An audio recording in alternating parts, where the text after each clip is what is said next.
क्या बिहार की राजनीति जातिगत आधारित है? क्या जातीय गणना कराने से देश का विकास और सामाजिक उत्थान हो पाएगा? जातिगत गणना से योजना बनाने में बिहार सरकार को मदद मिलेगी?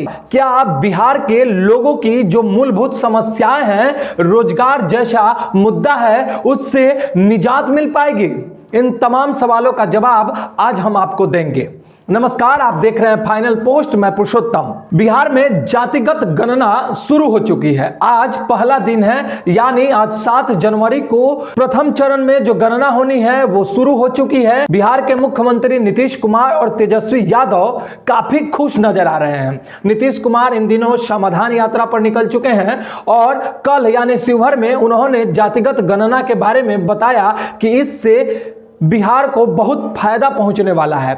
इस गणना से जो लोग आर्थिक रूप से पिछड़े हैं उनकी भी डाटा सरकार को प्राप्त हो जाएगी और उनका समाधान निकाला जाएगा। और तेजस्वी यादव से भी जब सवाल पूछा गया तो उन्होंने बताया कि जातीय गणना बिहार के लिए जरूरी है। अब इस पर विरोध भी हो रहा है कि जातिगत गणना कराना बिहार सरकार को क्यों जरूरी पड़ रहा है। इन तमाम तरह के जो सवाल हैं और इस जातीय गणना का क्या फायदा होगा, क्या फायदा नहीं होगा, आज मैं इसके बारे में आपको बहुत ही महीन तरीके से समझाने वाला हूं।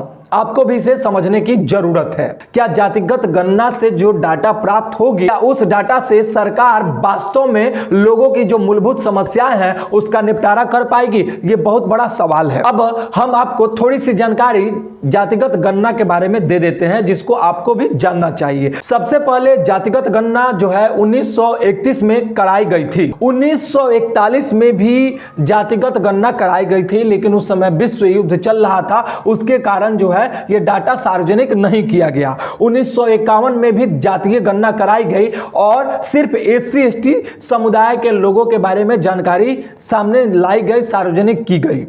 1931 में जो जातीय गणना कराई गई थी उसी आधार पर जो है पिछड़े वर्गों को आरक्षण प्राप्त हुआ था।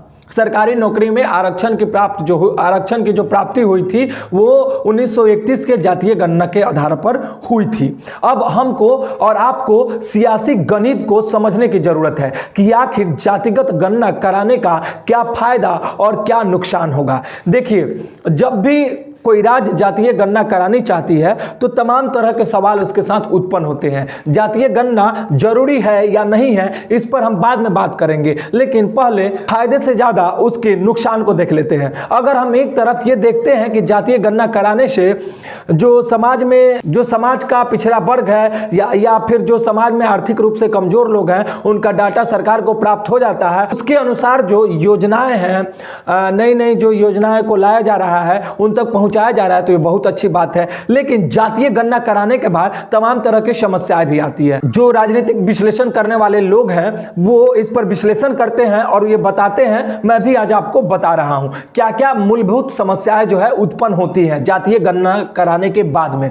देखिए, जातिगत गणना कराना सरकार का, इसके पीछे क्या मुख्य एजेंडा होता है, सरकार इसको क्यों कराना चाहती है, सबसे पहले इसको जानने और समझने की जरूरत है।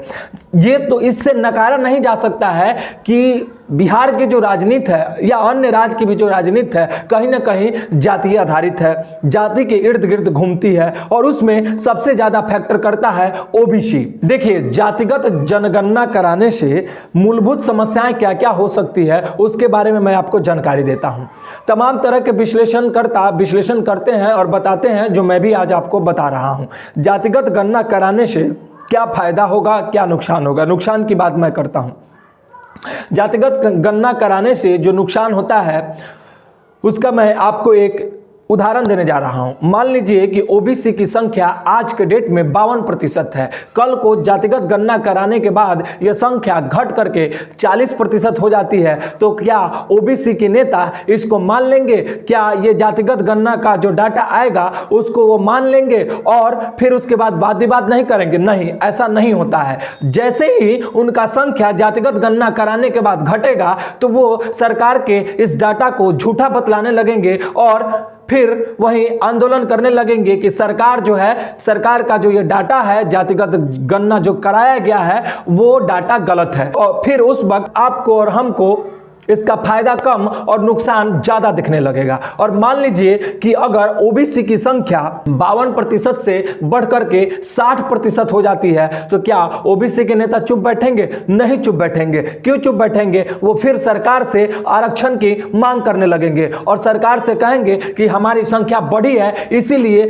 हमको हमारा हक दिया जाए, हमको पहले से भी आरक्षण प्राप्त है, अब हमें और आरक्षण दिया जाए। तो जिसकी जितनी संख्या होगी उतनी उसकी हिस्सेदारी भी होगी। ये तो पहले से भी चलता आया है। तो मान लीजिए अगर कोई जाति की हम बात कर ले, मल्लाह की बात कर ले, उनकी संख्या बढ़ जाती है जातिगत गणना के बाद, तो क्या उनके नेता चुप बैठेंगे? वो तो अपनी समाज के लिए आरक्षण का मांग करेंगे ही करेंगे और साथ साथ राजनीतिक रूप से उनकी हिस्सेदारी भी बढ़ जाएगी। तो ये मामला जो है तूल पकड़ता नजर आता है। जातिगत गणना कराने के बाद तमाम जो नेता हैं, अपने अपने समुदाय के जो नेता हैं, उनकी राजनीतिक हिस्सेदारी भी बढ़ जाएगी और इसकी वो मांग करने लगेंगे। इसीलिए केंद्र सरकार बार बार जातिगत गणना कराने से पीछे हटती है। दूसरी ओर जो बिहार में जातिगत गणना हो रही है उसको लेकर के विपक्ष लगातार हमलावर है। राजीव प्रताप रूडी हो या विजय कुमार सिन्हा हो, लगातार सरकार से ये सवाल कर रहे हैं कि जो 4 करोड़ लोग बिहार से पलायन कर चुके हैं, यानी बिहार से बाहर जा चुके हैं, उनका डाटा आप किस तरह से प्राप्त करेंगे? उनके बारे में आपकी क्या राय है, बताइए। तो अगर मान लीजिए कि 4 करोड़ लोग बिहार से पलायन कर चुके हैं, दूसरे स्टेट में रह रहे हैं, अपना रोजी रोटी चला रहे हैं, तो फिर वो जातिगत जो गणना हो रही है उसमें उनका डाटा किस तरह से कलेक्ट होगा? तो फिर आने वाले समय में जातिगत गणना के आधार पर अगर सरकार अपना एजेंडा बनाती है, योजना बनाती है, उन योजनाओं को जो है अंतिम पायदान में जो व्यक्ति खड़ा है, अंतिम लाइन में जो खड़ा है, उसके पास तक पहुंचाना चाहती है, तो फिर इन 4 करोड़ लोगों तक कैसे उन योजनाओं का लाभ पहुंचा पाएगी? ये सबसे बड़ा सवाल है आज के इस दौर में। फिर इस तरह की जब समस्याएं उत्पन्न होगी तो सरकार उस समय क्या करेगी? यह भी एक बहुत बड़ा सवाल है। जातिगत गणना होनी चाहिए या नहीं होनी चाहिए, इसका क्या फायदा और क्या नुकसान होगा, मैंने लगभग आपको बता दिया। दूसरी ओर मैंने आपको एक बात और भी बताया कि जातिगत गणना होने के बाद किसी भी जाति का अगर संख्या बढ़ता है या घटता है, मूल रूप से ये जानिए कि जो आदिवासी हैं और जो SC ST समुदाय के लोग हैं, उन पर इसका कोई खास असर नहीं पड़ने को जा रहा है। असर पड़ेगा सिर्फ ऊंची जाति के लोगों का और ओबीसी जाति के लोगों पर। इन्हीं की संख्या में क्या तो बढ़ोतरी हो सकती है, नहीं तो फिर इनकी संख्या में थोड़ी मोड़ी जो है कमी आ सकती है। तो इसका राजनीतिक रूप से बहुत बड़ा जो है हंगामा विपक्ष के द्वारा और उस समुदाय के नेताओं के द्वारा खड़ा किया जाएगा। तो क्या इस वक्त में जातिगत गणना कराना सरकार के लिए जरूरी है? क्या जातिगत गणना कराने से सरकार को फायदा होगा? अगर आपको ऐसा लगता है और आपको लगता है कि जो अंतिम पायदान में खड़ा व्यक्ति है उसको इसका फायदा पहुंच पाएगा, तो आप हमारे कमेंट बॉक्स में जाएं और कमेंट करके हमको भी जानकारी दें, हमें भी ये ज्ञात हो कि जातिगत गणना कराने पर लोगों का क्या विचार है, लोग इसको किस तरह से देखते हैं। तो अगर आप हमारे चैनल पे नए हैं तो हमारे चैनल को लाइक सब्सक्राइब कर लीजिए, और अगर आप हमारे चैनल पे पहले से जुड़े हुए हैं तो प्लीज इसको शेयर कीजिए और जातिगत गणना पर अपनी राय जरूर दीजिए। आने वाले समय में हम फिर एक वीडियो लेकर के आएंगे और उसमें आपकी इस राय को भी साझा करेंगे। तो बने रहिए आप हमारे साथ, देखते रहिए फाइनल पोस्ट। बहुत बहुत धन्यवाद।